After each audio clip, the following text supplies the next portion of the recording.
നൈജീരിയയിൽ തീമഴ പെയ്യിച്ചു America. ഇതിന്റെ പിന്നിൽ ട്രംപാണോ അല്ലെങ്കിൽ മറ്റൊരു ശക്തിയോ? ആഫ്രിക്കൻ രാജ്യങ്ങളിൽ അമേരിക്കൻ സൈനിക ആക്രമണങ്ങൾ നടക്കുമ്പോൾ ലോകം ചോദിക്കുന്നു, ഇത് സുരക്ഷയ്ക്കായോ അല്ലെങ്കിൽ ആധിപത്യത്തിനായോ? ഇവിടെയാണ് ഒരു പേര് ഉയർന്നുവരുന്നത്: അഫ്രികോം. ആഫ്രിക്കയിലെ അമേരിക്കയുടെ സൈനിക കമാൻഡ് 2007 രൂപീകരിച്ച അഫ്രികോം ഭീകരവിരുദ്ധ പോരാട്ടമെന്ന പേരിൽ ആഫ്രിക്കയിലെ 50-ലധികം രാജ്യങ്ങളിൽ അമേരിക്കൻ സൈനിക സാന്നിധ്യം ഉറപ്പിച്ചു.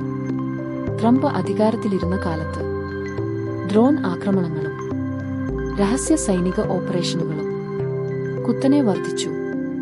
നൈജീരിയയിൽ പലരും പറയുന്നു, ഇത് ഭീകരവിരുദ്ധ യുദ്ധമല്ലാതെ ഇത് എന്നക്കും പ്രകൃതി വിഭവങ്ങൾക്കും വേണ്ടിയുള്ള കളിയാണ്.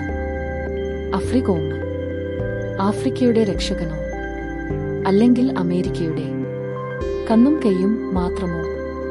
നിങ്ങൾ എന്ത് കരുതുന്നു? കമന്റ് ചെയ്യൂ, ഫോളോ ചെയ്യൂ.